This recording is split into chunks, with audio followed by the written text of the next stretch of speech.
me ubiqué al mismo, mire.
archipiélago va a intervenir la doctora José María Mo Herrera, presidente del tribunal. Muchas gracias. Muy buenas tardes para todos. Soy Luis Janet Bermúdez, presidente del Consejo de Estado. Represento a toda una jurisdicción que se llama la jurisdicción de lo contencioso administrativo, pero antes de explicarles qué quiere decir ese nombre como tan rimbombante, tan largo, quiero presentarles a mis compañeros, quienes ustedes ahora van a saber qué hacen al enterarse de qué hace cada una de las secciones y sala del Consejo de Estado. Allí tenemos al doctor Oscar Darío Amaya, hace parte de la sala de consulta y servicio civil del Consejo de Estado. Aquí tenemos al doctor Carmelo Perdomo. Él es uno de los 6 integrantes de la sección segunda del Consejo de Estado. Aquí el doctor Hernando Sánchez hace parte de la sección primera, es uno de los 4 miembros de la sección primera del Consejo de Estado. La doctora Estela Janet Carvajal es uno de los 4 miembros de la sección cuarta del Consejo de Estado. Es una mujer, 3 hombres en esa sección. Así es que desde el Consejo de Estado y por supuesto desde el Tribunal Administrativo, desde el Juzgado Administrativo y de todos los 26 tribunales, 342 juzgados que hacen parte de esta jurisdicción, quiero presentarles un respetuoso y cordial saludo a todos ustedes. La idea es generarles a ustedes la inquietud el día de hoy de qué es eso de lo que partimos, de esa tal jurisdicción de lo contencioso administrativo. Como seguramente ustedes en sus colegios ya han sido informados, en nuestro país tenemos un Estado de Derecho, así lo señala la Constitución que nos rige, en este caso la Constitución que nos rige desde 1991. Y estamos organizados de manera que somos un Estado unitario, pluricultural, que eso quiere decir que tiene en cuenta todas las regiones, todas las idiosincrasias. Y en ese Estado tenemos una división de poderes. Entonces tenemos un poder legislativo, que es el que hace las leyes, legisla. Legislativo, legisla, hace las leyes, es el Congreso de la República, integrado por unos senadores de la República que nos representan a todos, y unos representantes a la Cámara que representan a cada uno de los departamentos que tiene Colombia. Ellos hacen las leyes. Por otra parte, tenemos el poder ejecutivo, es decir, donde está el presidente de la República en la cabeza de este poder, lo acompañan sus ministros y tenemos al lado de ellos una serie de entidades que están adscritas a esos ministerios y ejecuta, dicta los decretos con los que se hace viable la aplicación de esas leyes. Y tenemos un poder judicial, una rama judicial de jueces. ¿Sí? Se relaciona y ustedes ven cómo parece más fácil aprendérselo así, que legisla el legislativo, que hace leyes, legisla, el ejecutivo, que ejecuta, y el judicial de jueces. Dentro de estos jueces, entonces tenemos varias jurisdicciones, especialidades que atendemos cada uno de nosotros. Tenemos que esas jurisdicciones están de la siguiente manera. Tenemos una Corte Constitucional que se encarga de verificar que todas las leyes que profiere el Congreso estén acordes y las reformas constitucionales estén acordes con ese ordenamiento jurídico. Pero también tiene como función principal conocer de todas las tutelas, la revisión de las tutelas que proferimos todos los demás jueces. Esas son sus 2 funciones misionales principales. Tenemos la Corte Suprema de Justicia, y se dice Suprema porque traemos una tradición de que esa era la máxima corte pero hoy en día conserva el nombre, pero tenemos que no es la única suprema, porque la Corte Constitucional en su especialidad también es suprema, el Consejo de Estado en su especialidad también es supremo, pero conserva ese nombre desde su creación, y allí terminan todos los conflictos en los que están involucrados particulares, por ejemplo los temas penales, es decir, cuando alguien comete un delito, mata a otro, se apropia de dineros del Estado, se apropia de los dineros particulares, lesiona a otra persona, esto es penal, eso es un delito, y todo termina en la Sala de Casación Penal de la Corte Suprema de Justicia. Pero también cuando tenemos problemas familiares o de bienes, que si mi vecino me corrió la cerca, que si ese predio es mío, que si es suyo, esos son problemas civiles y terminan en la Sala de Casación Civil de la Corte. También cuando entre un empleador y un empleado existe algún problema, que no le pagó el sueldo, que no le pagó las cesantías, que lo despidió sin justa causa, entonces ese es un tema laboral entre particulares y termina ya en la sala laboral de la Corte Suprema de Justicia. Y esa es la jurisdicción ordinaria, la constitucional, la ordinaria, y nosotros, sus magistrados que ustedes conocen, sus jueces que ustedes conocen, nosotros que también somos magistrados del Consejo de Estado, encabezamos una jurisdicción que se llama de lo contencioso administrativo, y es el juez del Estado. Cualquier problema que se tiene con el Estado y por el que se demanda termina en ese Consejo de Estado. Ese Consejo de Estado está integrado por 31 personas, hombres y mujeres, que debemos acreditar una serie de requisitos y calidades para poder llegar allí, y que somos elegidos después de un proceso de selección que adelanta el Consejo Superior de la Judicatura, a quien normalmente se le dice que es una corte, pero en verdad no es una corte, es el órgano de administración y gobierno de la rama judicial. Entonces ellos hacen una convocatoria y dice, bueno, todos los ciudadanos abogados que tengan más de 15 años de experiencia y que se consideren en las condiciones y las capacidades para ser magistrado del Consejo de Estado, por favor inscríbanse. Se inscriben y después de un proceso de selección, ese Consejo Superior le envía al Consejo de Estado una lista con 10 personas.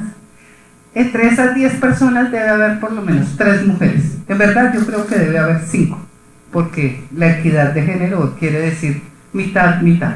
Pero la interpretación de una ley lleva a que hoy en día al menos 3 personas de esa lista sean mujeres.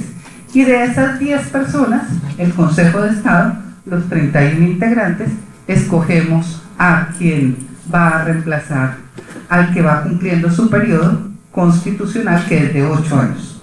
Después de 8 años ya no nos podemos quedar más ahí, tenemos que retirarnos. Entonces, en ese Consejo de Estado, esos 31 integrantes formamos la sala plena del Consejo de Estado. Esa sala plena, esos 31 magistrados, por ejemplo, escogemos a quienes nos van a suceder, pero también nombramos magistrados de tribunal que ingresan por carrera, por concurso de méritos. Entonces los nombramos y tomamos decisiones administrativas que le corresponden a la jurisdicción. Los otros, también tenemos una sala plena de lo contencioso, la sala de consulta a la que pertenece el doctor Oscar Darío. Ya les decía, tiene 4 integrantes, 4 miembros, y ellos son el órgano de consulta del gobierno. Cuando el gobierno tiene alguna dificultad, no comprende alguna norma porque es un poco confusa, no saben si actúa de tal o cual manera, entonces acude a estos 4 juristas que estudian el caso y emiten un concepto, que si bien no es obligatorio, sí le orienta muchísimo al gobierno nacional para saber qué puede hacer y qué no puede hacer. Los otros 27, les dije que somos 31, los otros 27 somos jueces, somos el máximo juez de lo contencioso administrativo y sesionamos.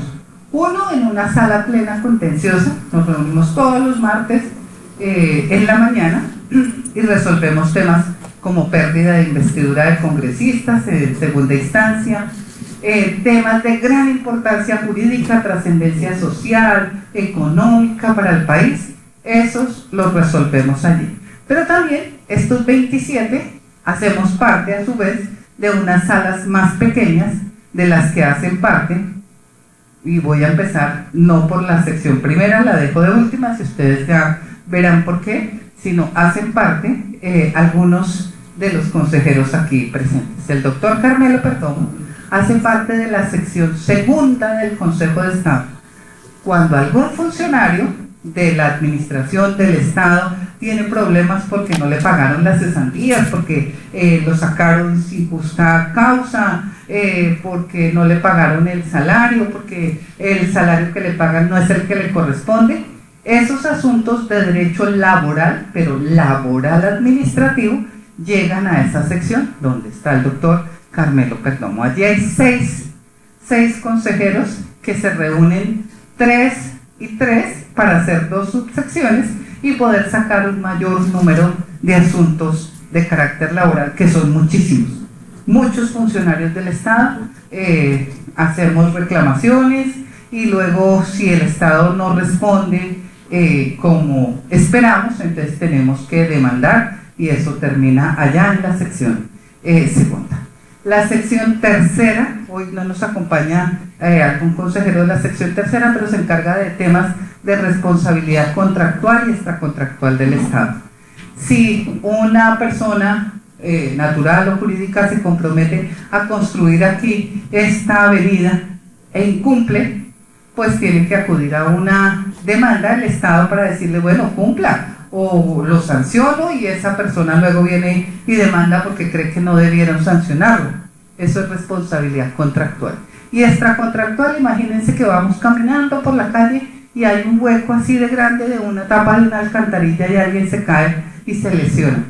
No hubo una relación con el Estado voluntaria, pero ese hecho generó que la persona se lesionara o que muriera. Como consecuencia de eso, pues sus familiares o la misma persona, en el caso de las lesiones, demandan para que se les indemnice por ese daño que se les ha causado. Esa es sección tercera. Pero cuando también tenemos problemas con los impuestos que nos agobian a todos, personas naturales, jurídicas, con asuntos financieros con el Estado, pues de esto conoce la sección cuarta, de la que hace parte la doctora Estela Janet Carvajal.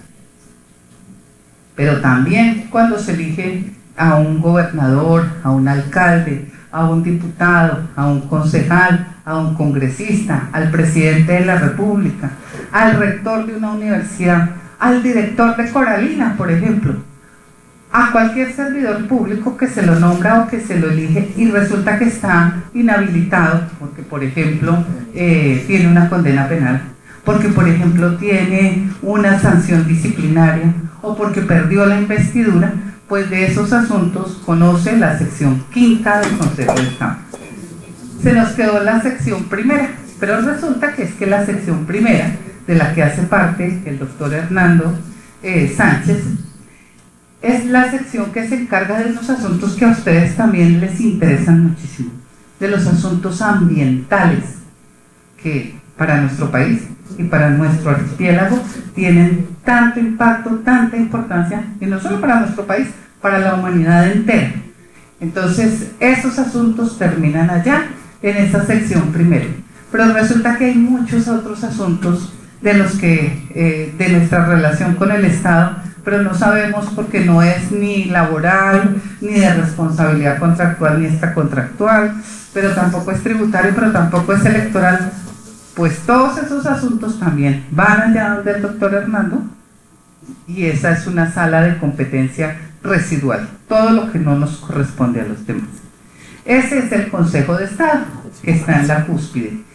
Nos acompañan en esa jurisdicción los tribunales, 26 tribunales, y aquí tenemos sus magistrados, que son quienes están más cerca de ustedes como futuros ciudadanos. Ya en un momento ya les voy a conceder el uso de la palabra para que ellos mismos se presenten con ustedes. El presidente del tribunal les va a hacer toda la explicación de esa instancia. Así estamos en 26 lugares y tenemos también jueces de lo contencioso administrativo.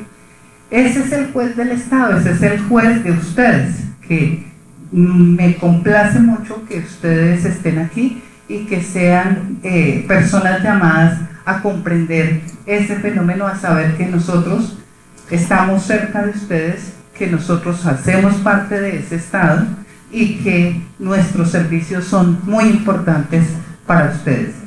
Esa es la primera misión que tengo hoy aquí, pero la segunda misión que tengo hoy aquí también es que contarles que con la Contraloría, la Procuraduría, la Fiscalía, el Ministerio de Educación, su gobernador, su secretaria de Educación, estamos trabajando en un tema que se llama los garantes del proceso electoral. Y esos garantes van a ser jóvenes como ustedes. La democracia, el Estado nos debe importar y nos debe doler a todos, absolutamente todos. Si un hospital no funciona, si un colegio no funciona, si una calle no está en buenas condiciones, si los contratos que se tienen con el Estado no están funcionando, nos involucra, nos afecta. Imagínense ustedes que les cierren el colegio donde están, que el hospital no tenga la capacidad para atenderlos, nos involucra. Entonces, por eso, en este proceso, este es un año de elecciones, es un año en el que ustedes van a, bueno, ustedes no, porque ustedes están muy chiquitos, pero sus papás, sus hermanos mayores de edad, seguramente van a participar, van a elegir gobernador, alcalde, diputados, concejales, y entonces es el momento que ustedes tienen para tener un ingreso transparente, un ingreso desprevenido a la democracia, para que ustedes se interesen por este asunto que nos importa a todos. En los próximos días van a tener una página web, su secretaria de Educación y por ende su rector, su rectora, van a contarles del tema y van a poder acceder a esa página donde se pueden enterar y ustedes pueden tener el liderazgo en esa observación del proceso electoral. Esa es la segunda finalidad por la que estoy aquí y les cedo el uso de la palabra a mis compañeros con quienes hemos asistido para este evento. Nuestro presidente del Tribunal de San Andrés. De nuevo, jóvenes, muchas gracias por estar aquí presentes y de verdad que es para mí todo un gusto, todo un honor dirigirme a ustedes, porque yo soy fan de ustedes, de los jóvenes, y sé que ustedes van a lograr cambiar las cosas malas que de pronto nosotros hemos dejado en el camino.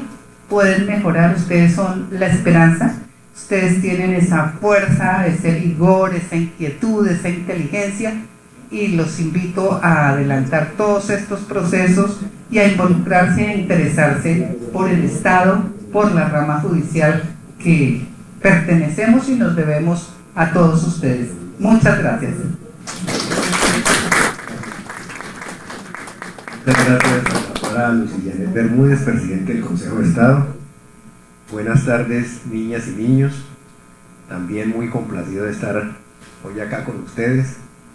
Nosotros formamos parte de la jurisdicción contenciosa administrativa que explicó muy bien la doctora, y somos el Tribunal de San Andrés.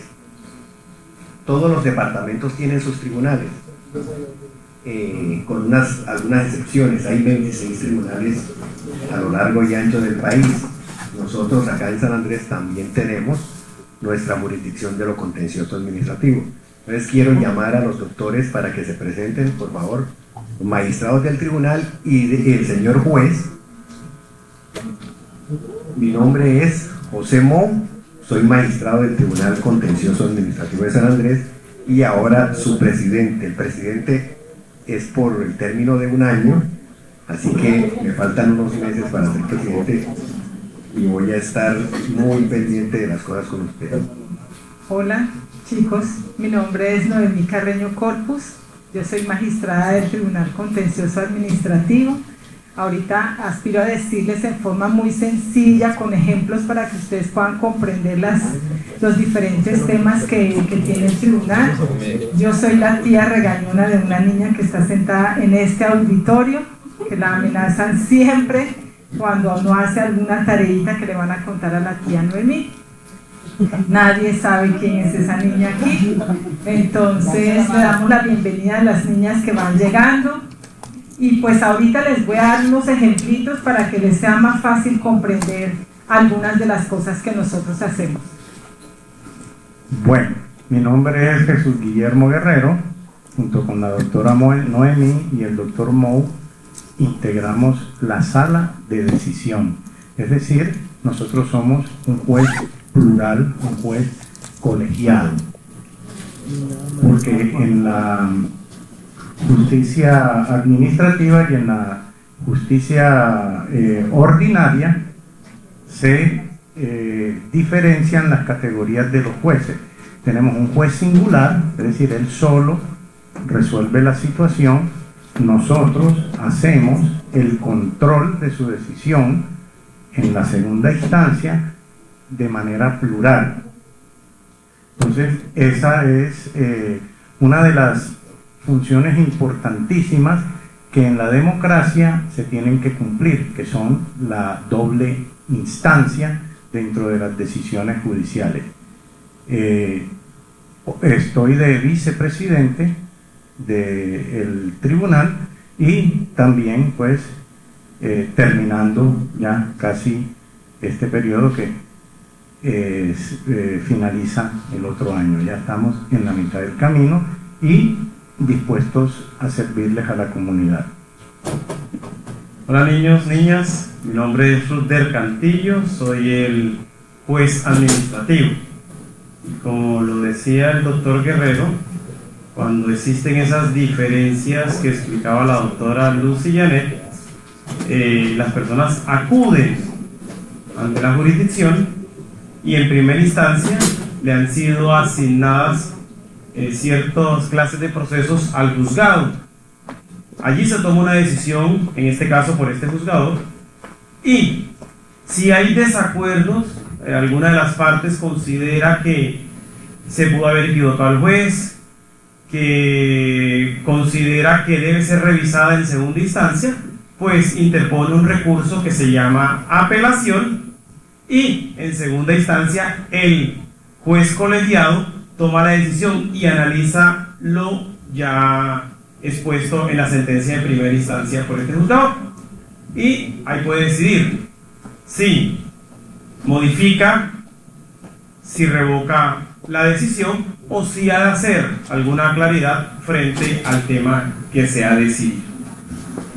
De igual manera, es un juzgado de puertas abiertas, o sea que cuando ustedes tengan alguna tarea, cualquier situación que deseen conocer y que sea afín con la labor que se presta en el juzgado, pueden acudir al Palacio de Justicia, tercer piso, juzgado administrativo, que allí podrán ser atendidos. Pero sea esta la oportunidad para preguntarle a la doctora Noemí, magistrada del tribunal, ¿qué actos, qué hechos, qué operaciones, qué hacemos nosotros? ¿De qué nos encargamos este tribunal administrativo y este juzgado, este juez administrativo? Que realmente frente a la sociedad, ¿qué hacen? ¿Cuál es nuestro quehacer diario? Bueno chicos, yo les voy a explicar con un ejemplo. Ustedes se acuerdan, de pronto algunos estaban muy chiquitos, pero eso no pasó hace mucho tiempo, una niña que tuvo una cortadita, se fue para el hospital para que le dieran una inyección, ¿sí? Porque para lo del tétano, y terminó con una inyección que la dejó postrada en una cama. ¿Sí se acuerdan? ¿Quién se acuerda de eso? Levanten la manito, que oyeron la noticia o algo. Bueno, entonces a la mamá de esa niña, a la familia les preocupó mucho lo que había pasado, porque cómo pudo ser que ocurrió un error tan grave, que ya fue por una inyección y terminó en la cama, ya pues dependiendo completamente de que su familia la atienda y todo eso. Entonces, si uno ve esa situación, dice, bueno, pero ¿a dónde se demanda y a quién se demanda? Esos son el tipo de casos que nosotros conocemos. Lo que pasó con esa niña, llegó al tribunal y le tocó aquí al doctor Jesús Guillermo. Él estudió el caso porque nosotros decidimos en conjunto, es decir, votamos, él llega con su proyecto, él dice, yo creo que este caso hay que resolverlo así. En el caso de esa niña, el doctor Jesús dijo, eso es inaceptable que haya sucedido, no puede ser que haya habido un error tan grave en la aplicación de una inyección. Entonces él vino con esa ponencia, que es lo que nosotros llamamos, y la discutió, nos la presentó a nosotros y nosotros estuvimos de acuerdo con lo que él decidió, votamos y sacamos una decisión unánime. Así es como decidimos nosotros. El juez, como él es solito, entonces pues el juez no necesita preguntarle nada a nadie porque él hace su propio análisis con su equipo de trabajo y toma las decisiones correspondientes. Eso es, por ejemplo, de responsabilidad médica. Pero varios de ustedes estudian en los colegios donde se supone que están haciendo las grandes construcciones que conocemos como los megacolegios. A ver, ¿quién está en alguno de esos colegios que llamamos los megacolegios aquí en San Andrés? No hay ninguno del Bolivariano, de uno de esos, bueno, por allá alguien levantó la manita. Aquí, entonces si la comunidad de pronto dice o se preocupa y se quejan en la gobernación contrató esas obras, que bueno, pero no dijeron que iban a construir un colegio, no sé cómo, así, ¿eso se cumplió o no se cumplió al fin de cuentas? Entonces, si la gobernación que contrató las obras dice, no, pero a mí no me construyeron todo lo que yo había dicho, yo dije que eran 4 pisos, llegaron hasta el 3er piso, no lo terminaron, no pusieron las baldosas, faltaron las ventanas, cosas así en la ejecución de la obra, ¿sí? Entonces también van donde el juez, en ese caso va y demanda al contratista y dice, mire, él incumplió y no me quiere, y quiero resolver los asuntos que nosotros tenemos pendientes en relación con el tema, por ejemplo, del contrato. De pronto ustedes también tienen una tía, una familiar que trabajó muchos años, por ejemplo, en el hospital, y entonces la señora está pendiente de que le paguen su pensión, y cuando le llega la pensión va donde su mamá, es una familiar, y dice, ay no, pero esa pensión me salió tan bajita, a mí yo creo que me la liquidaron mal. Yo pensaba que yo iba a conseguir una pensión de 1.500.000 y ahora resulta que escasamente 900.000 pesos. Yo quiero que revisen cómo me liquidaron la pensión. Esa pensión que se la otorga, por ejemplo, el departamento o Colpensiones, lo que antes era el seguro, en fin, la persona consigue su abogado y los jueces que revisamos ese asunto somos nosotros. Eso después en el Consejo de Estado va con las secciones especializadas que ya les explicó la doctora Lucy. Entonces nosotros entramos a mirar si incluyeron todos los factores que tenían que haber incluido para que la pensión de la señora saliera como tenía que salir o no. Puede suceder, aquí ha pasado una vez, ahora no me va a decir que ninguno oyó que un carro de la policía iba una señora del servicio con unos perritos, los estaba paseando ahí en la parte de donde quedaba el hospital viejo. ¿Sí oyeron esa noticia? Y la señora iba caminando tranquila con los perritos. No se sabe exactamente cómo sucedió ese accidente, pero el carro de la policía golpeó a la señora, mató al perrito y la señora también murió. ¿Sí se acuerdan alguno de esa historia?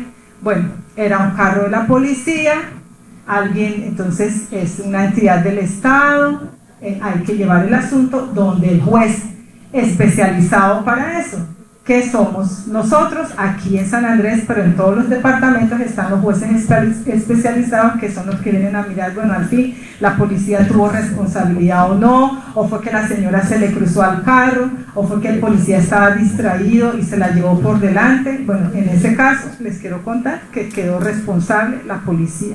Alguna cosa sucedió, pero la señora no tuvo ninguna responsabilidad con el accidente. Lamentablemente la señora murió, pero demandaron sus familiares porque pues perdieron a un ser querido, sufrieron mucho con esa pérdida, y también la señora pues le colaboraba económicamente con alguien de la familia, entonces esa persona se vio afectada. Esas son las cosas que nosotros estudiamos y pues analizamos como jueces. También resolvemos las acciones de tutela. Ustedes viven en barrios donde de pronto a veces llega el agua, a veces no llega, de pronto si llueve se les llena, o sea, se llena el sitio, quedan anegados con el agua o tienen inconvenientes porque pasan los días y nada que tienen el servicio de agua.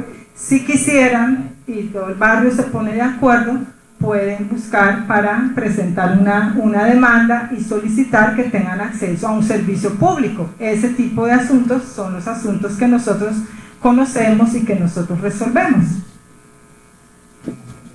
Quiero preguntarle a los niños, niñas, si han interpuesto alguna acción constitucional, haciendo el ejercicio de alguna acción constitucional como una tutela, porque recordamos nosotros que ante la Corte Suprema de Justicia 25 niños del Amazonas interpusieron una tutela y ganaron, y era para proteger el río Amazonas, era para proteger todo lo de la Amazonía. Entonces nosotros debemos interesarnos en hacer esta clase de acciones ante la jurisdicción, ante nosotros. Se puede poner una acción popular, una tutela, para proteger algunos derechos colectivos que tengamos, o incluso derechos fundamentales que se puedan ver violados.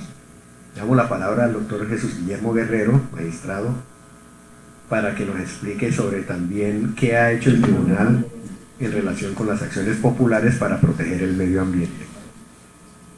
Bueno, jóvenes, nuestra tarea aquí en el departamento ha sido bastante protectora del medio ambiente. Como ustedes saben, nuestro departamento es reserva de biosfera, la biosfera Sea Flower. Es una categoría especial dada la fragilidad del ecosistema que nos circunda. Entonces, la tarea nuestra siempre ha estado enfocada a que se respete y se cumpla con las medidas de protección. Por ejemplo, en materia de exploración y explotación de hidrocarburos, el tribunal, con ponencia del doctor Mou, hizo un pronunciamiento muy importante y de mucha trascendencia, porque ustedes se acuerdan cuando los nicaragüenses querían dar una concesión a una compañía inglesa, e igualmente el Estado colombiano también quería hacer eso porque habían unos intereses de explotación de petróleo y gas natural en la zona de los Cayos del Norte.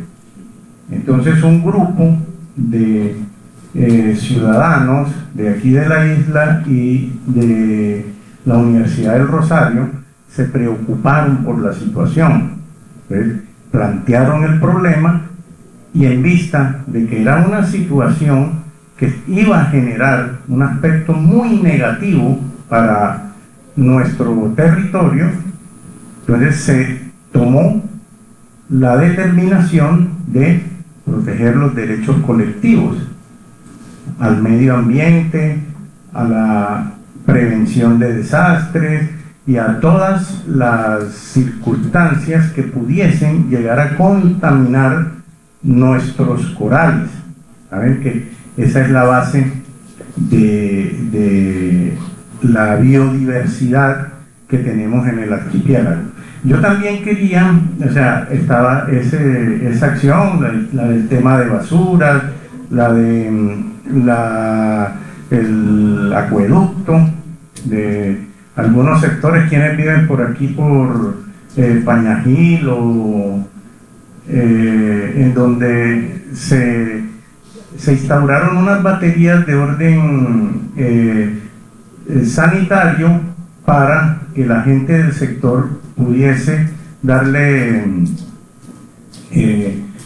tratamiento a las aguas servidas, pero resulta que eso lo colocaron en ese barrio, pero la administración nunca ejerció el control sobre esos depósitos, es decir, no estaba cumpliendo con el principio del saneamiento básico para esa comunidad. Entonces pusieron una acción popular y pues nos tocó decidirla, y ordenándole a la gobernación, a Coralina, a Proactiva, que intervinieran de manera inmediata para que ese sector tuviese ese saneamiento básico. Yo también quería comentarles,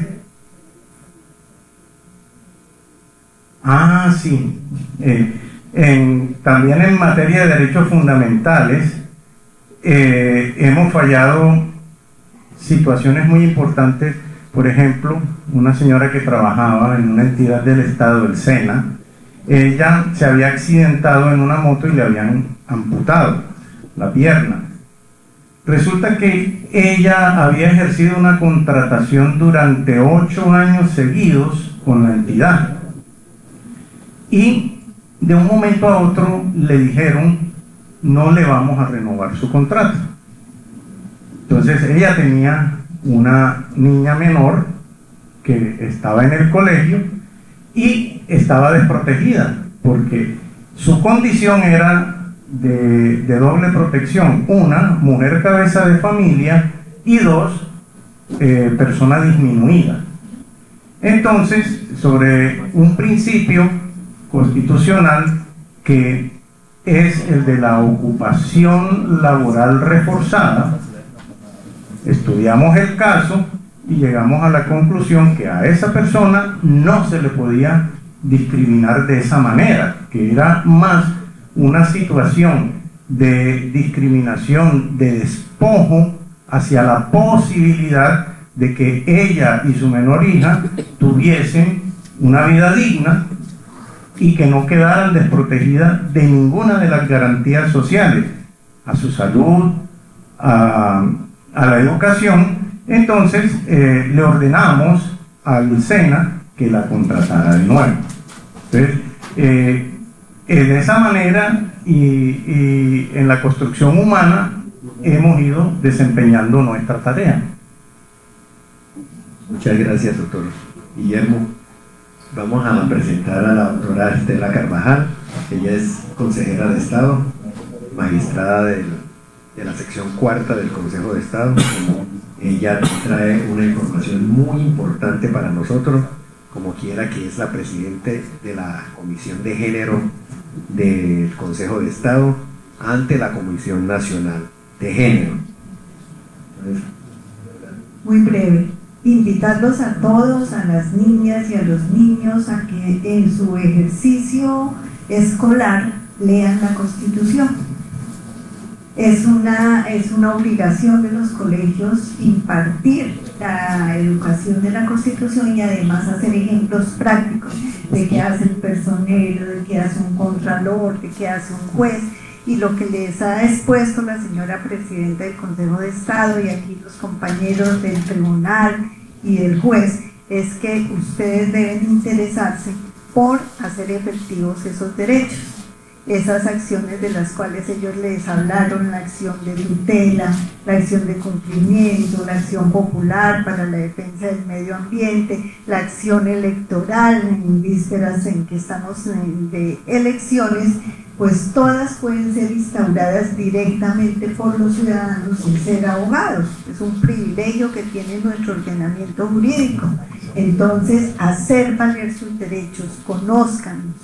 Y como representante de la Comisión de Género, pues igualmente que ustedes lo practiquen, que se respeten los niños y las niñas. Todos tenemos iguales derechos, iguales obligaciones, y un principio esencial es el respeto a la dignidad humana. Están en una edad escolar, es donde mayores, digamos, sueños deben tener ustedes, y confiamos en que más adelante esa jurisdicción de la cual todos somos representantes, ustedes en unos años próximos estén también ocupando. Entonces, un cálido saludo y una bienvenida.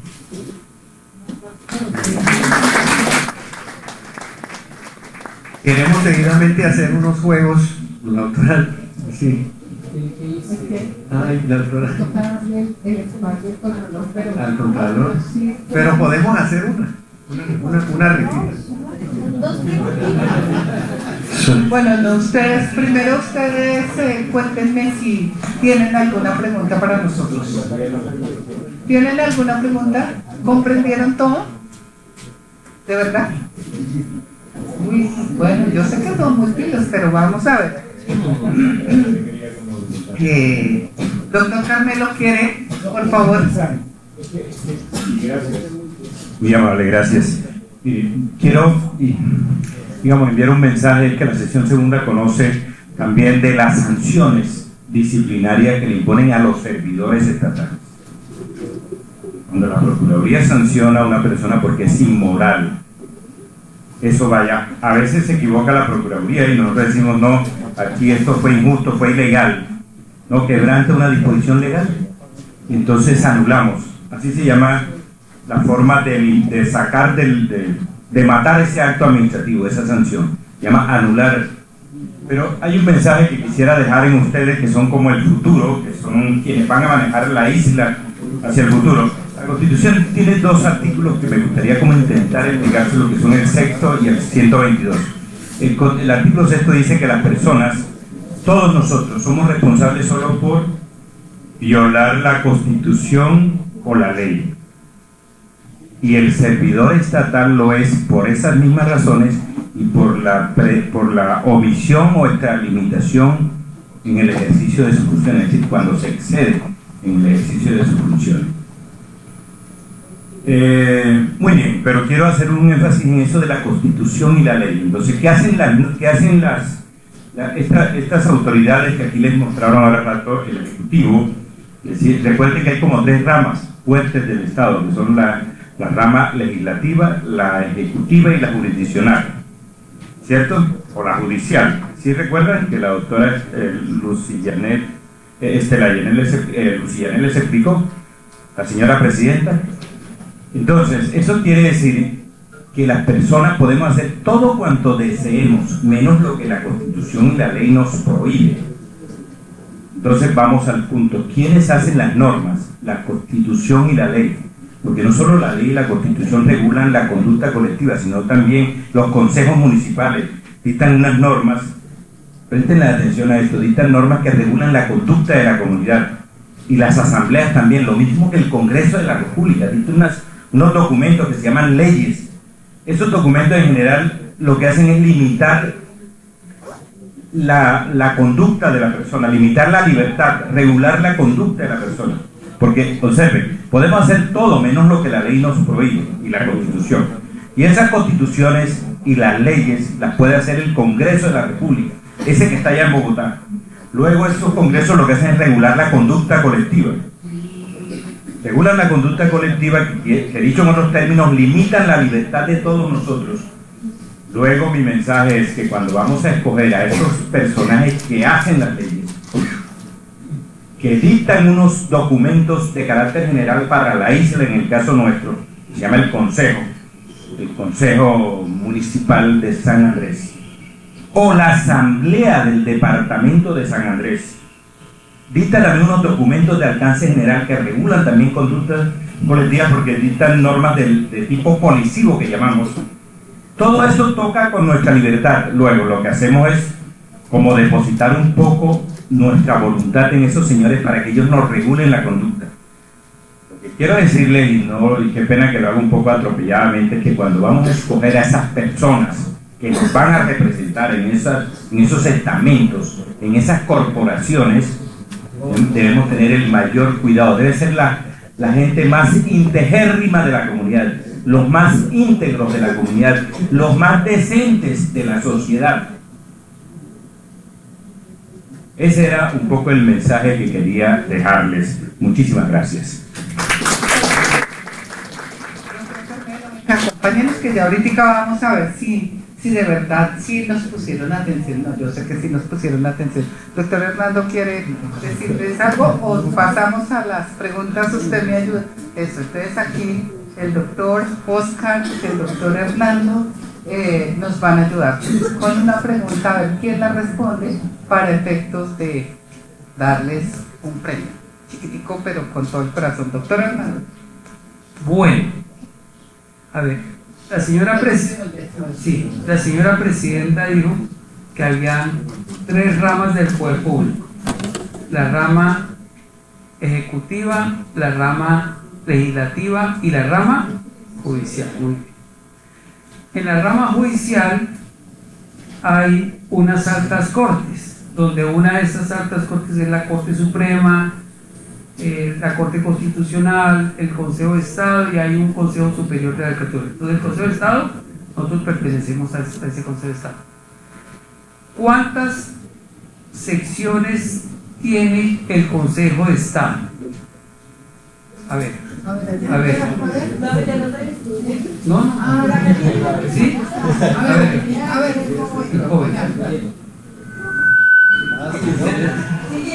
Siguiente. ¿La niña? ¿Sí? ¿Cuál es su nombre? Andrea. Andrea, ¿cuántas? 5. Muy bien, 5 secciones. Muy bien, Andrea. Por eso les señalaba, se llaman secciones: primera, segunda, tercera, cuarta, quinta, y una sala de consulta, pero no es una sección sino una sala, doctor Oscar. Bueno, la siguiente pregunta, como explicó el doctor Hernando y la presidenta, nosotros hacemos parte del Consejo de Estado, somos 5 miembros. ¿Cuántos miembros tiene el Consejo de Estado? Aquí estamos 5, pero en total, ¿cuántos somos? Muy bien, es correcto.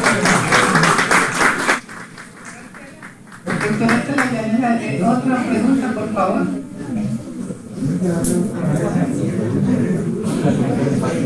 Bueno, una muy fácil. Espero que contesten, pero varios. ¿De qué se ocupa nuestra jurisdicción? Un ejemplo, cualquiera. Medio ambiente, muy bien. ¿De qué otra cosa? Completo. ¿Quién recorre completo? La doctora Noemí les contó miles de casos. ¿De qué más?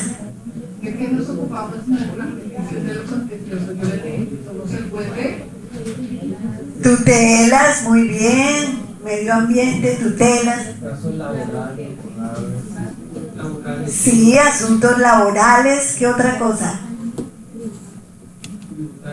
Tributario. ¿Qué otra cosa? El joven. Son el juez del Estado. Muy bien. Muy bien, muchas gracias. ¿Y doctor Carmelo?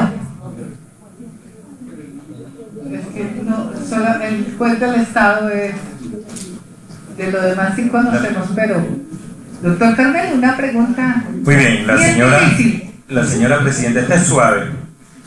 La señora presidenta explicó esto de las jurisdicciones, que había unas especialidades, ¿sí? ¿Recuerdan? Cuando se trata de conflictos, de controversias, de problemas entre particulares, ¿qué jurisdicción resuelve eso? A ver. Sí, bueno. ¿Cómo se llama? La que está allá arriba en la colina de todo eso, ¿cómo se llama? ¿La Corte? Bueno, vemos que en efecto sí, algo que entonces esperamos que en una próxima ocasión que podamos dirigirnos a ustedes, pues ya ustedes vengan con preguntas, que se inquieten, porque es lo que hacemos. Los invitamos a visitar pues nuestra página web www.consejodeestado.gov.co y en la ramajudicial.gov.co encuentran también al tribunal y a toda nuestra jurisdicción. Hacemos en todas las redes sociales y no se les olvide que ustedes son garantes de este proceso democrático que está por comenzar y que confiamos en ustedes, en sus ojos observadores, inquietos, de inteligencia, ávidos de conocimiento. Confiamos en ustedes. No, yo estoy segura que no nos van a decepcionar, así es que ayúdennos a que esto cambie, a que esto mejore, y aquí estamos siempre para servirles. Muchas gracias.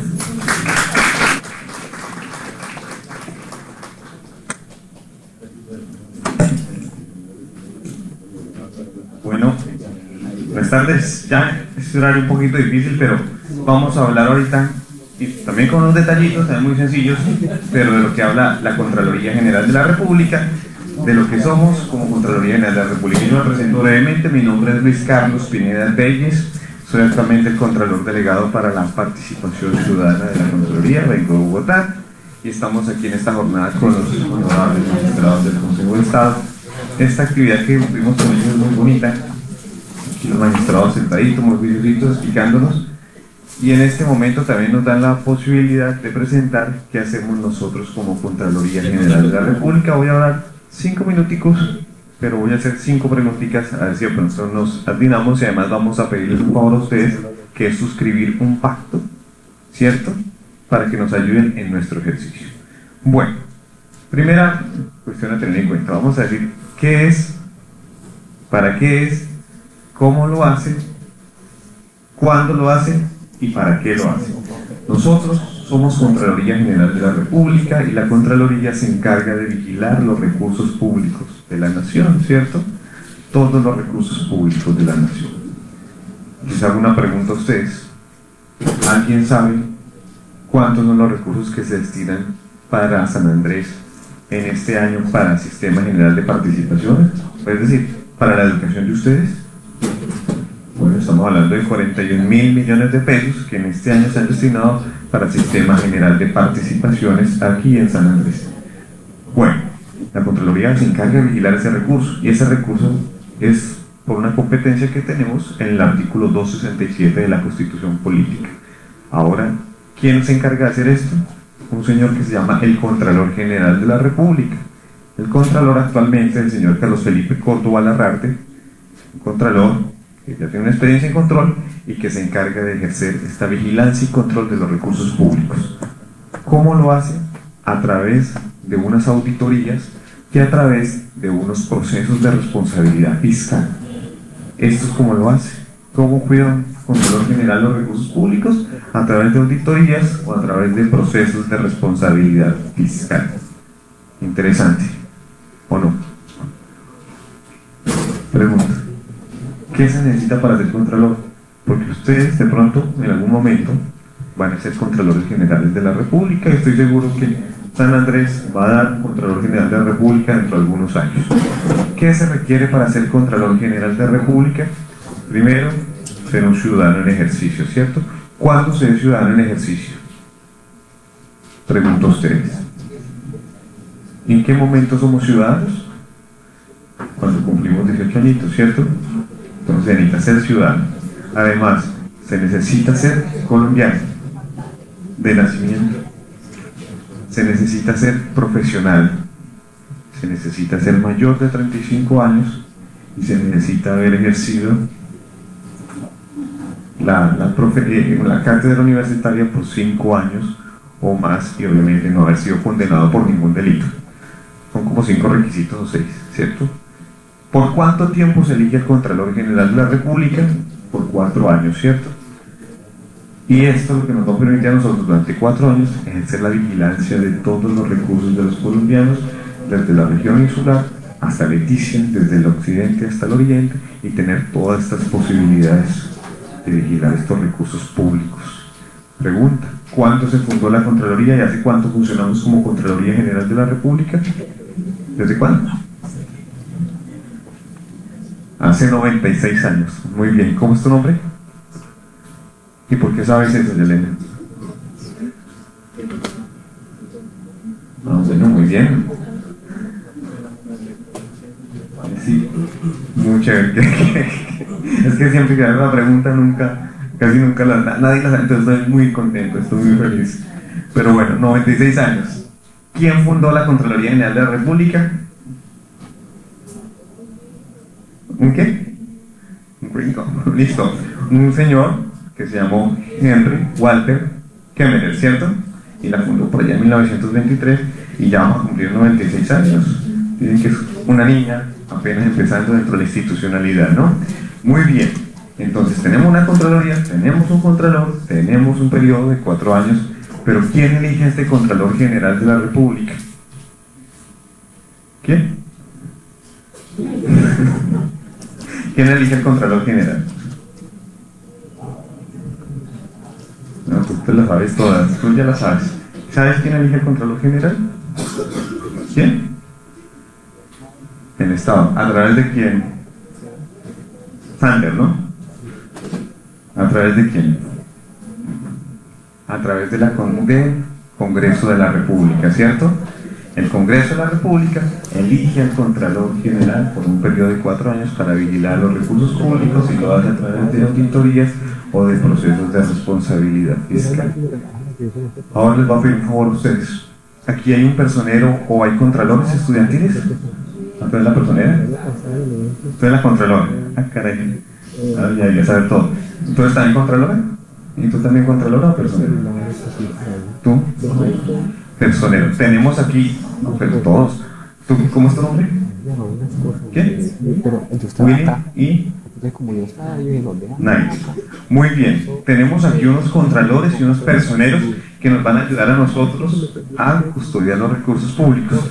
La Contraloría hace control fiscal y ustedes nos van a ayudar a hacer control social. Contraloría, control fiscal, porque estamos por la Constitución, el artículo 67, y ustedes nos van a ayudar en virtud también de la ley que nos permite hacer participación ciudadana mediante el ejercicio del control social.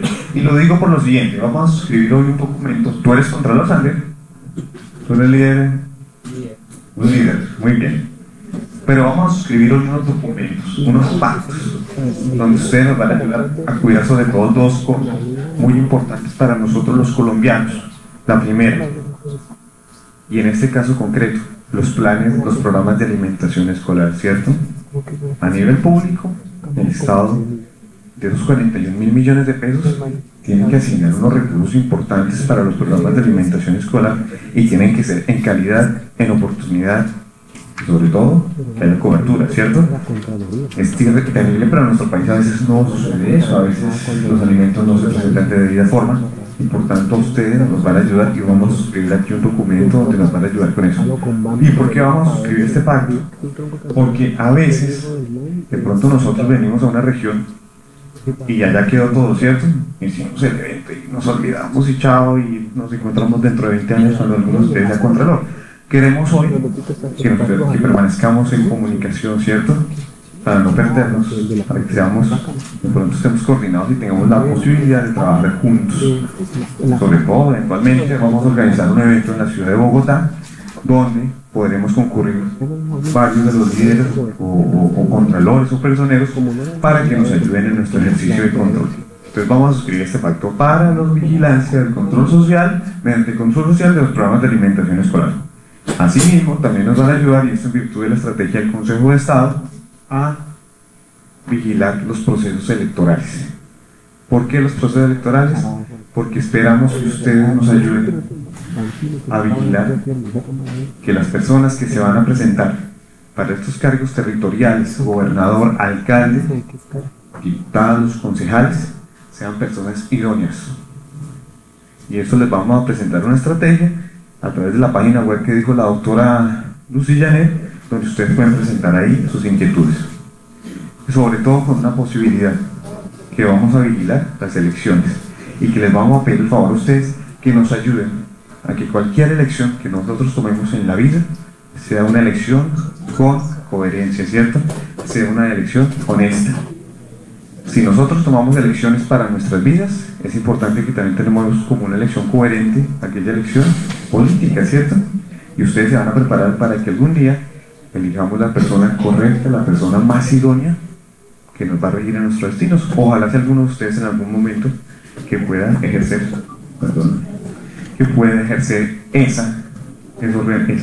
esas riendas del Estado, ¿listo? Pero para ustedes sobre todo, que aprendamos a elegir lo más idóneo y lo mejor para nuestras vidas. Que no tomemos decisiones así nomás, ¿cierto? Que tomemos elecciones sobre todo en nuestras vidas adecuadas. Entonces, les voy a pedir un favor. Todos los contralores y los personeros, ¿será que pueden pasar un momento al frente?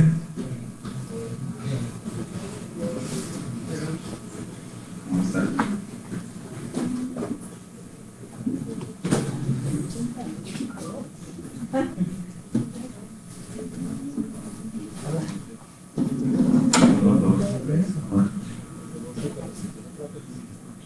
Bueno, tenemos aquí 10 de nuestros líderes estudiantiles que van a ser futuros diputados, futuros concejales, futuros abogados, futuros contralores, futuros alcaldes, gobernadores, ¿por qué no un posible presidente de la República, un posible secretario general de la ONU, de la OEA, de lo que sea, y sobre todo buenos ciudadanos, ¿cierto? Que es lo más importante, ser sobre todo buenos ciudadanos y buenos seres humanos con elecciones concretas. Alexito, ¿me prestas un...? Bueno, entonces hoy, para no perdernos, y les voy a pedir el favor ahorita, Alex, le tomo a ustedes los datos para que no nos perdamos. Vamos a suscribir hoy un pacto, que es la Alianza de Control Social. La Contraloría General de la República y el Contralor Estudiantil de la institución educativa la Sagrada Familia suscriben la presente Alianza de Control Social por el cuidado y seguimiento de los recursos destinados a los programas de infraestructura, alimentación escolar y la gestión de la institución educativa para el desarrollo del ámbito escolar. Y aquí viene el tema electoral. Se firma hoy a los 26 días de julio de 2019 en la ciudad de San Andrés. Firma Luis Carlos Pineda Telles, Contralor Delegado para la Participación, y los respectivos Contralores Estudiantiles. Entonces les voy a repartir para que anotemos en los nombres. Me dejan el contacto, por favor, y vamos a estar aquí a través de nuestra gerencia, que es la Contraloría General de la República aquí en San Andrés, que es la que va a coordinar todo el trabajo, y vamos a estar en permanente comunicación. Cada 15 días nos vamos a ver. ¿Listo? Vamos a ver por videoconferencia, facilitar los medios, o van usted a la Huertación, a la gerencia, o a la Contraloría al respectivo colegio, y la idea es que no nos perdamos, que estemos en permanente comunicación. ¿Sí? Entonces, les voy a pedir un favor muy simbólico. ¿Será que podemos alzar la manita? ¿Así? Ustedes, contralores, nos van a ayudar a nosotros, y lo prometen, que como estudiantes, como veedores de lo público, como unas personas que van a ser futuros ciudadanos, van a tomar las mejores elecciones para nuestras vidas y para las riendas de nuestro país. ¿Lo prometen? Nos ayudan a nosotros como Contraloría a ejercer esa vigilancia a los programas de alimentación escolar y a los temas electorales. Muchas gracias desde la Contraloría, y por favor un fuerte aplauso para nuestros estudiantes. Les voy a entregar a cada uno un diplomita. Me dejan por favor los datos con el éxito. Y ahora una pregunta muy breve, no se me vayan. Entonces vamos a recordar todo lo que dijimos. Voy a acorcharlos. ¿Tú estuviste pendiente, Sander? Muy bien. ¿Qué hace la Contraloría General de la República? Dirigir a los recursos del Estado. Muy bien. Primer regalito y una agendita para Sander. Muy bien. Ahora, pregunta por aquí. ¿Quién elige al Contralor General de la República? ¿El quién? ¿El Estado a través de quién? Congreso de la República. Alexito, una agendita. Dos preguntitas. Qué pena. Ahora, segunda y tercera pregunta. ¿Cómo hace la Contraloría General de la República? ¿Cómo hace su trabajo? ¿A través de qué instrumentos? Dos instrumentos mediante los cuales hace su trabajo la Contraloría General de la República. ¿De acuerdo? La Contraloría vigila los recursos del Estado mediante... ¿Mediante qué? Auditores, profesor, responsabilidad social. Fiscal. Muy bien, Sander, hombre. Sander no. Bueno, un aplauso y una agenda para Sander. Muy bien, Sander. Cuarta pregunta. ¿En qué año se fundó la Contraloría General de la República? En 1923. 1923, una agendita, por favor. ¿Nos queda alguito? ¿Ya tiene otra? No, pero el que sabe, sabe, ¿no? Eso sí, inevitablemente. Y nos quedan dos agenditas. Cuarta pregunta. ¿Tú quieres responder una preguntita? Bueno, ¿Qué se necesitan? Denme 5 requisitos, porque alguno de ustedes lo va a hacer para ser Contralor General de la República. Tener más de 18, pues ser un ciudadano, no tener ningún proceso, o sea, no tener ningún delito, nada de esas cosas, ser colombiano, de nacimiento, 5 años de cátedra y la otra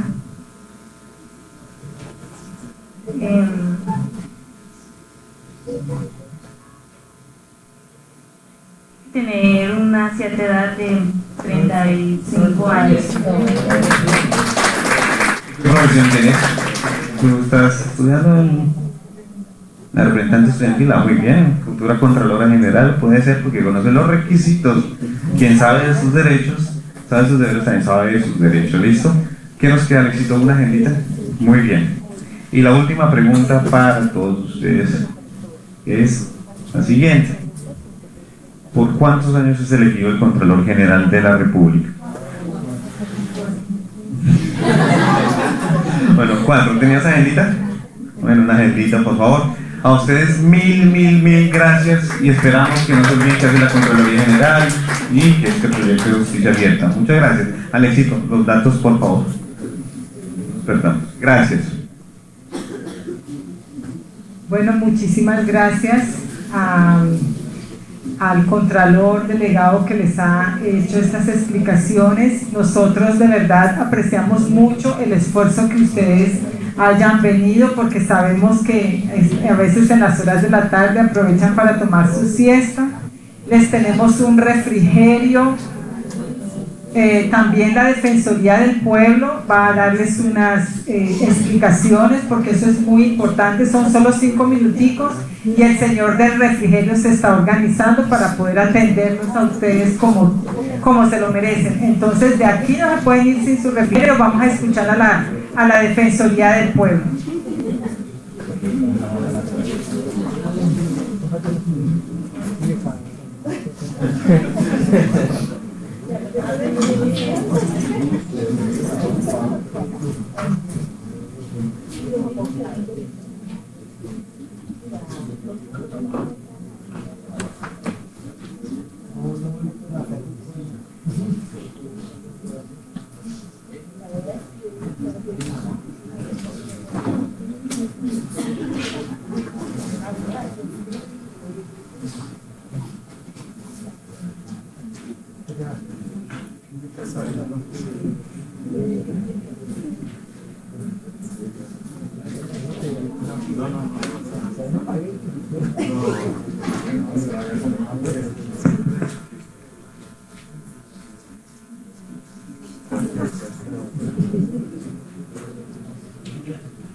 Muy buenas tardes. Mi nombre es Carolyn Stevens Steele. Soy la defensora encargada. Hoy yo les quiero hablar a los niños un poquito sobre lo que es la Defensoría del Pueblo. Ya, vamos a ser muy breve porque ya nos están diciendo que solo tenemos 5 minuticos. Entonces, vamos a conocer qué hacemos en la Defensoría del Pueblo. ¿Qué es la Defensoría del Pueblo? ¿Cuándo fue creada la Defensoría del Pueblo? Bueno, la Constitución colombiana de 1991 creó a la Defensoría del Pueblo en los artículos 281 y 282 y estableció que es una autoridad estatal encargada de la defensa, promoción y divulgación y ejercicio de los derechos humanos. Hoy en día el defensor es el doctor Carlos Negret Mosquera. Él es el que dirige la Defensoría en la actualidad en Colombia. Entonces ya sabemos que la Defensoría lo que hace es promocionar los derechos humanos. Estamos hablando de derechos humanos. Todos somos todos tenemos derechos, ¿cierto? Y los derechos son iguales, no hay un derecho que es mejor que el tuyo, todos los derechos son iguales y nosotros debemos que protegerlas, ¿ok? Vamos a conocer un poquito sobre la misión de la Defensoría del Pueblo. Dice, la Defensoría del Pueblo es una institución del Estado colombiano que es responsable de impulsar la efectividad de los derechos humanos de los habitantes del territorio, no solamente nacional, sino también los habitantes que están en el exterior, ¿ya? En el marco del Estado Social de Derecho Democrático, Participativo y Pluralista. Seguimos. Hay unas acciones integradas que debemos hacer, que es promover y ejercer y divulgar los derechos humanos. O sea, todo el mundo debe conocer sobre qué son los derechos humanos, ¿cierto? Debemos proteger también esos derechos humanos y defenderlos y prevenir de que sean vulnerados, ¿cierto? Esos derechos, ahorita la doctora Noemí estaba hablando de la salud, todos esos son derechos. Cuando sean vulnerados, nosotros también debemos prevenir de que esos derechos no sean vulnerados. Podríamos hacerlo a través de una tutela para poder evitar de que los derechos siguen siendo vulnerados por la persona o el usuario. ¿Listo? Debemos fomentar la observación del derecho internacional humanitario y debemos atender, orientar y asesorar en el ejercicio de sus derechos. Proveer el acceso a la administración de justicia en los casos señalados en la ley. También nosotros tenemos abogados que atienden los casos cuando a la persona los derechos son violados y requieren de un abogado. Nosotros en la Defensoría atendemos todos esos casos cuando hay vulneración de derechos, ¿ok? Entonces también hacemos asesorías y también debemos asesorar a la persona cuando llegan y necesitan de pronto un abogado porque tienen una situación en salud. Nosotros también debemos hacer o ejercer ese derecho ante ustedes. Bueno, seguimos. La Defensoría del Pueblo en el año 2020, voy a decir por qué, 2020. En el 2020 termina el periodo del doctor Carlos Negredo, ¿ya? Entonces, ahí se manifiesta que debe ser reconocida por incidencia en la construcción de paz, ¿cierto? De aquí al 2020 ya la Defensoría debe estar o debe tener o estar metido en la construcción de la paz. Ya todo el mundo debe, o sea, la Defensoría debe llegar a la parte donde hay vulnerabilidad para poder hacer esa construcción. La promoción de los derechos humanos, la optimización de su gestión y la actuación institucional fundada en el respeto de la dignidad humana y el concepto de integralidad de los derechos humanos, especialmente en esos territorios donde hay vulnerabilidad. Bueno, vamos a conocer la parte estructural de la estructura de la Defensoría. Tenemos la promoción y divulgación, tenemos prevención y protección, atención y trámite. En la atención y trámite tenemos atención y trámite de quejas, recursos judiciales, que son las tutelas y las acciones populares, y tenemos la Defensoría Pública, donde están los defensores públicos que van a atender los casos en penal, en civil, en administrativo, y las investigaciones y análisis. Tenemos también las delegadas de la Defensoría que van a ser, tenemos 12 defensorías delegadas, tenemos 4 direcciones nacionales que son las que mencionamos ahorita, y tenemos 38 defensorías regionales, para que ustedes también puedan tener eso con claridad de cuántos regionales o cuántas regiones tenemos en Colombia, defensorías, la defensoría regional, ¿ya? Y son 4 direcciones nacionales como tal. Ahora sí vamos a ver una historia de los derechos humanos para que presten mucha atención, y el doctor Nolan va a presentarlo.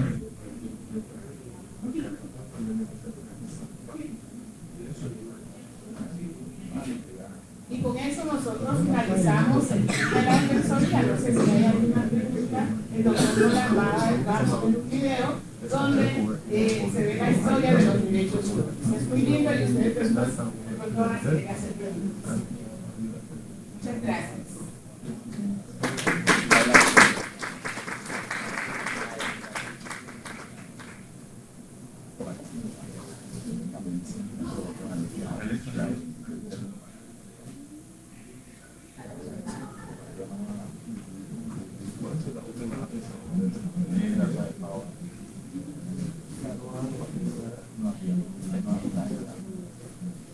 La pensión, porque sí va a ser algo.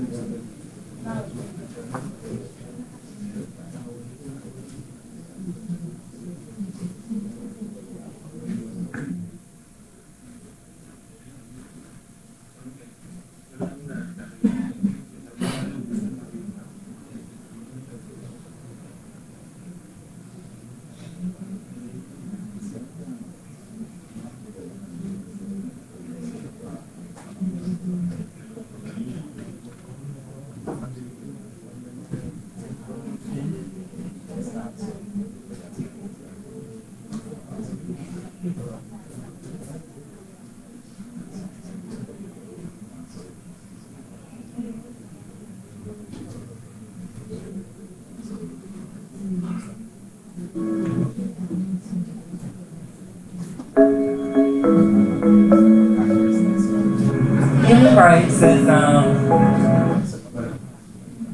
Disculpen, vamos a responder estas preguntas, por favor. Durante el video, piensen en estas preguntas. ¿Cuál es la finalidad de los derechos humanos? ¿Cómo era antes el tema de los derechos humanos? ¿Cuál es la realidad actual de los derechos humanos? ¿Cuáles son los obstáculos entre la realidad actual y la meta? ¿Cuáles son los obstáculos, cuáles son las oportunidades, las oportunidades de mejora frente a estos obstáculos para llegar a la meta? ¿Cómo es la voluntad individual, familiar y social del Estado? Y vamos también a hacer entrega de unas cartillas de acuerdo a las respuestas. ¿Okay?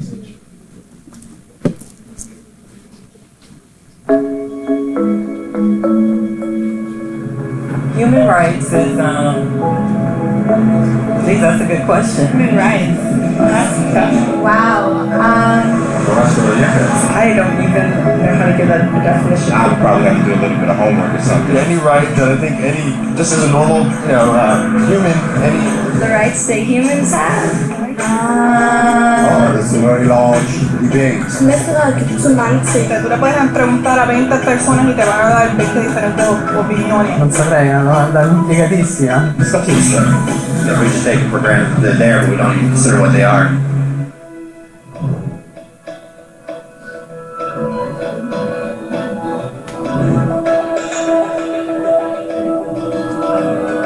Los derechos humanos son los derechos que simplemente tienes por el hecho de ser humano.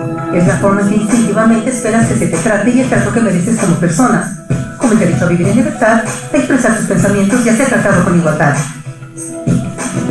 Hay muchos tipos de derechos. La mayoría es aplicable a ciertos grupos.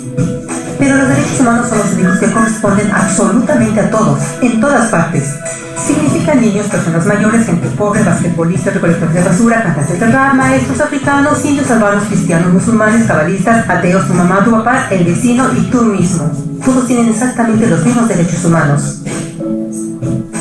En otras palabras, son universales. Pero la pregunta sigue en pie. ¿Qué son? The human rights? What the human rights are? The right to live, equality between all peoples. Right to religion, the right to... Is there supposed to be a list somewhere I should be aware of? De acuerdo con las Naciones Unidas, hay un total de 30 derechos humanos que generalmente se agrupan y sencillamente se llaman derechos humanos.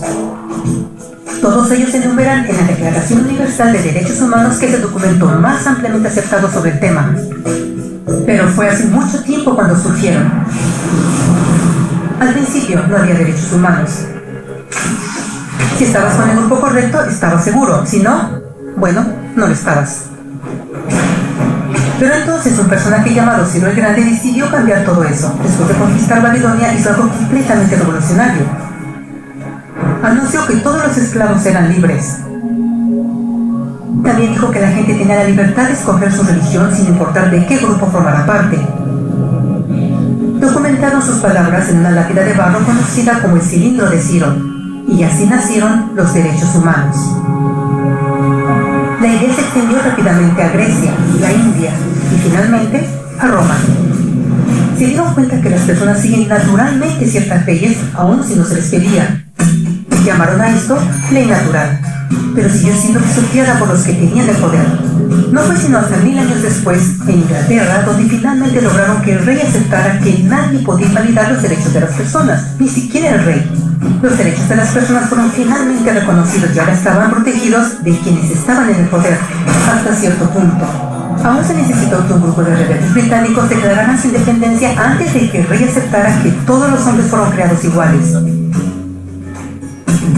No es que les gustara la idea, pero no los pudo detener, y así nacieron los Estados Unidos. Los franceses siguieron inmediatamente con su propia revolución por sus propios derechos. Su lista era más larga e insistieron en que esos derechos no solo se habían ideado, sino que eran naturales. El concepto romano de ley natural se había convertido en derechos naturales. Desafortunadamente, no todos estaban entusiasmados. En Francia, un general llamado Napoleón decidió derrocar la nueva democracia francesa y se declaró emperador del mundo. Por poco lo logra. Pero los países de Europa unieron sus fuerzas y lo vencieron. Y los derechos humanos estuvieron otra vez en boga. Se redactaron acuerdos internacionales garantizando ampliamente muchos derechos en toda Europa. Pero solo en Europa. De alguna forma, el resto del mundo todavía no tenía esos derechos. Por el contrario, esos países fueron invadidos, conquistados y construidos por los enormes imperios europeos. Pero entonces un joven abogado hindú decidió que era suficiente. Su nombre era Mahatma Gandhi. Y ante la violencia insistió que toda la gente en la tierra tenía derechos, no solo en Europa. Finalmente incluso europeos empezaron a estar de acuerdo. Pero no iba a ser fácil. 2 guerras mundiales surgieron. Hitler se mudó a la mitad de la población judía de la tierra en horribles campos de concentración nazis. En resumen, 90 millones de personas murieron. Los derechos humanos nunca habían estado tan terriblemente cerca de la extinción.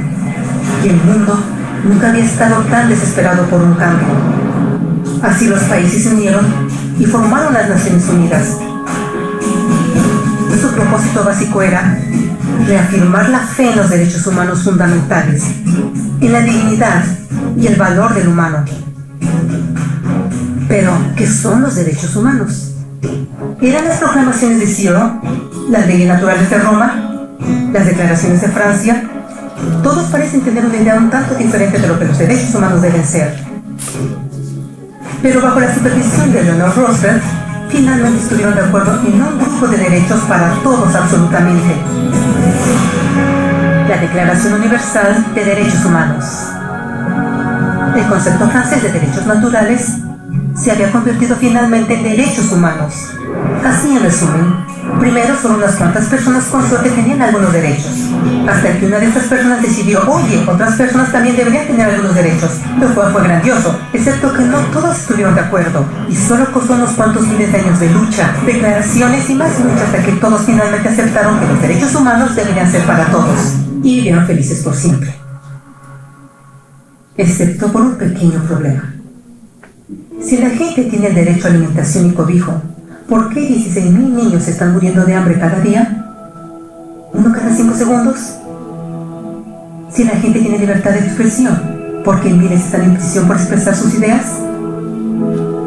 Si la gente tiene derecho a la educación, ¿por qué más de 1.000 millones de adultos son incapaces de leer? Si la esclavitud ha sido abolida realmente, ¿por qué 27 millones de personas viven hoy en esclavitud? ¿Más del doble que en 1800? El hecho es que cuando se firmó la Declaración Universal de Derechos Humanos, no tenía la fuerza de la ley. Era opcional. Y a pesar de muchísimos documentos, convenciones, tratados y leyes, no eran más que palabras en papel. Así que la cuestión es, ¿quién hará que esas palabras sean una realidad?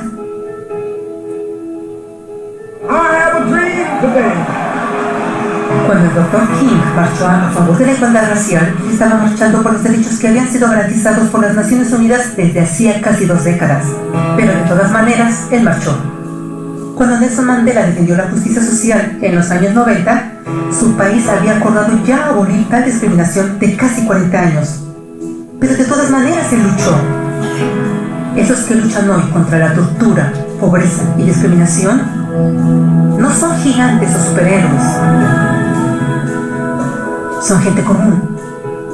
Niños, madres, padres, maestros, individuos de pensamiento libre que no están de acuerdo en estar en silencio, que reconocen que los derechos humanos no son una lección de historia, no son palabras en una hoja de papel, no son discursos, campañas comerciales o de relaciones públicas. Son las elecciones que hacemos cada día como seres humanos. Son la responsabilidad que todos nosotros compartimos de respetarnos mutuamente, de ayudarnos unos a otros y de proteger a los necesitados. Como Eleanor Roosevelt dijo, después de todo, ¿dónde comienzan los derechos humanos universales? En pequeños lugares, cerca del hogar, tan cercanos y tan pequeños que no pueden ser vistos en ningún mapa del mundo. Sin embargo, son el mundo del individuo común, el vecindario donde vive, la escuela o universidad donde estudia, la empresa, la granja u oficina donde trabaja. Tales son los lugares donde cada hombre, mujer y niño busca igualdad de justicia, igualdad de oportunidades, igualdad de dignidad sin discriminación. A menos que estos derechos tengan un significado ahí, no tendrían significado en ninguna parte.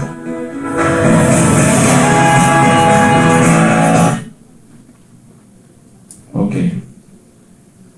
¿Cómo les pareció el video? Bueno, ¿cuál es la finalidad de los derechos humanos? ¿Quién me dice? Alcen la mano.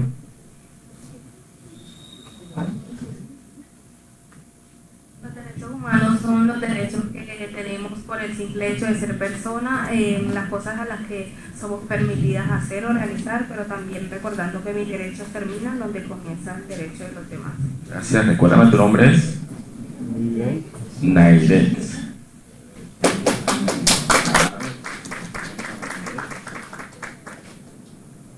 Ok.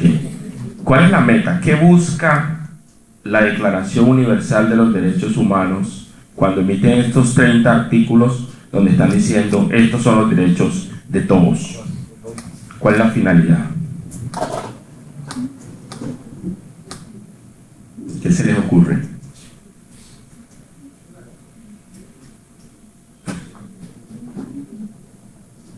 Pues preservar la vida y crear una equidad entre las personas para que así ninguno abuse del otro y todos tengan pues igualdad de oportunidades y pues no se vulnere pues el derecho a nadie.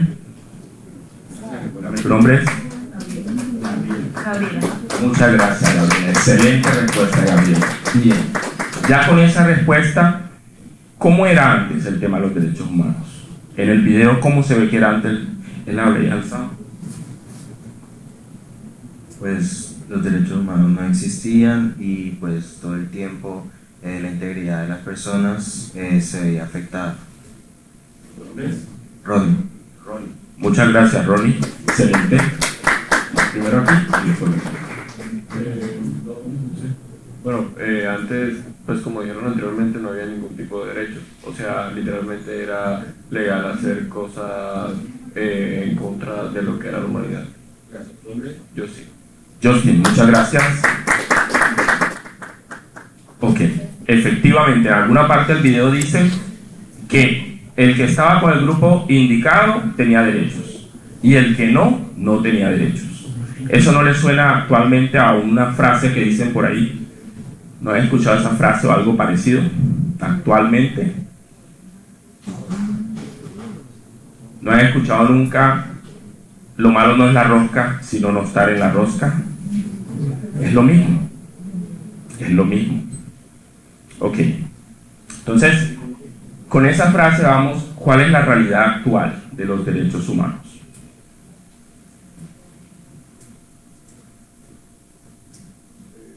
Se siguen vulnerando.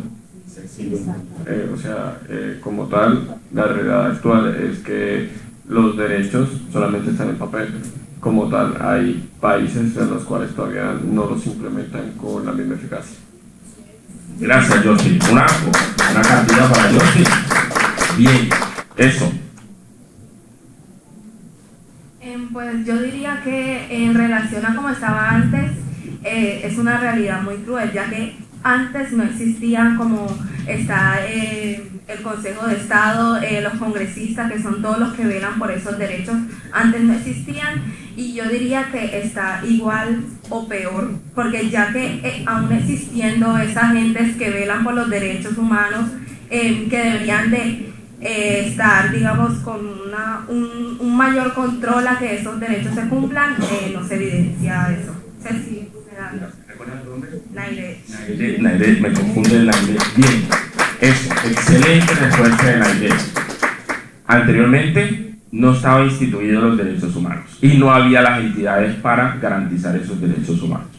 Los estados prácticamente no garantizaban derechos. Hoy por hoy todos los estados están obligados a garantizar, a respetar y a proteger los derechos humanos. ¿Cuáles son los obstáculos entre esa realidad actual y esa meta, esa finalidad de la que ya hablamos? ¿Cuáles creen que son esos obstáculos? Yo sí. Pues nosotros mismos, si no nos encargamos, digamos, por decirlo así, de velar por nuestros derechos y por los de los demás, no podremos hacer que esa meta se cumpla. Ok, yo sí.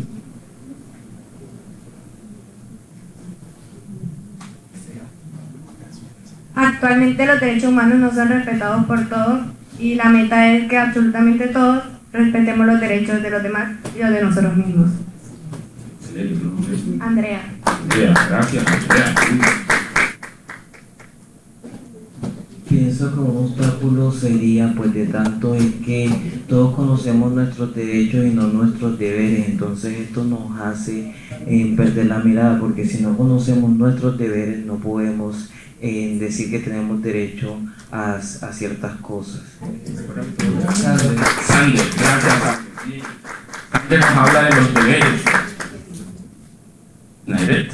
Pues otra pequeña cosa que quería decir es que comenzando por que quienes crean esos derechos y quienes deberían de ser responsables de que esos derechos se cumplan son los que crean la mayor corrupción que hay en el país, y pues la vulneración de los derechos comienza por ellos, que los que principalmente están vulnerando o están creando esa corrupción en el país. Gracias, Nairet. Excelente.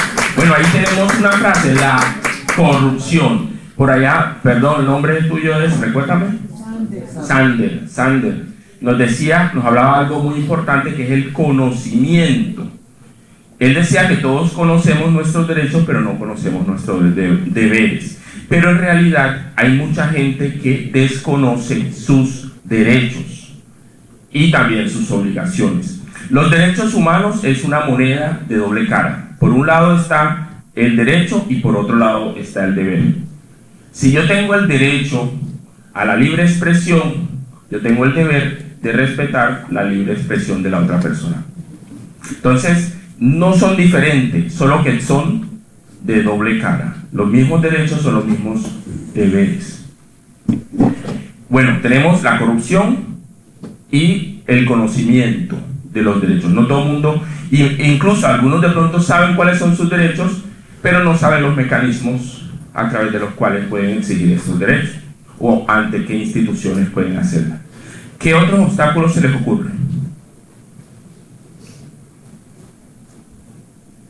El individualismo, yo opino que el sistema económico hegemónico en el mundo premia justamente la individualidad, entonces yo creo que el individualismo, perdón.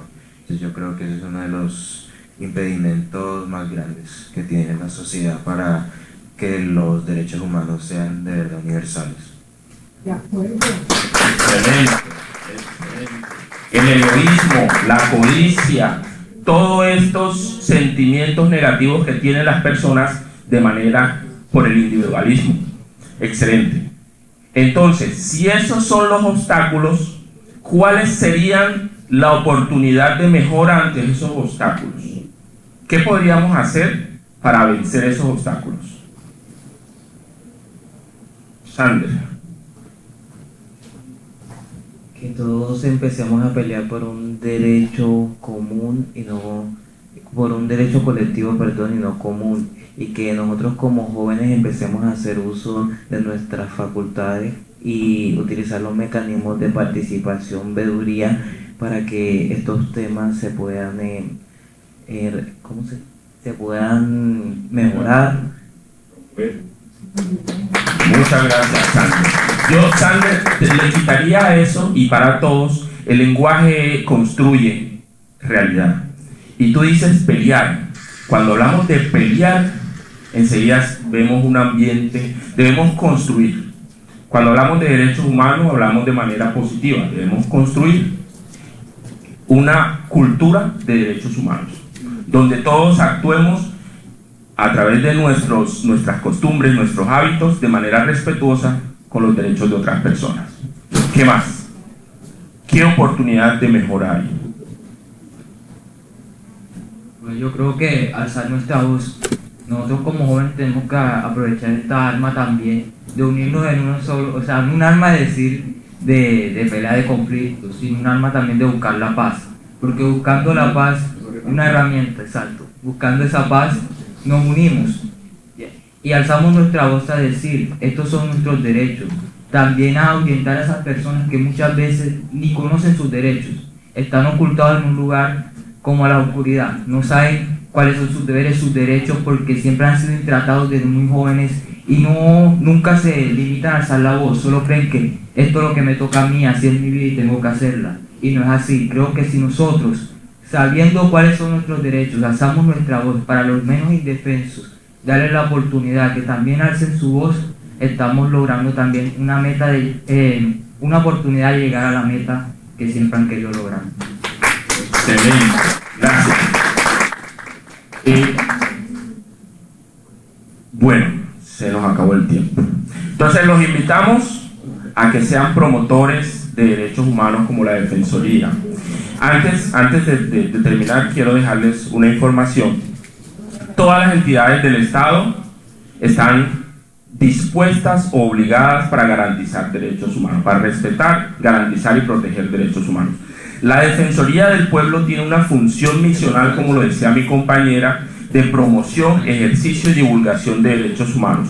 Pero todos ustedes, como ciudadanos, y de acuerdo a la Constitución Política, artículo 95, numeral 4, lo pueden mirar por favor, tienen la obligación o el deber ciudadano de promover y divulgar derechos humanos como fundamento de una convivencia pacífica. Muchas gracias por su atención.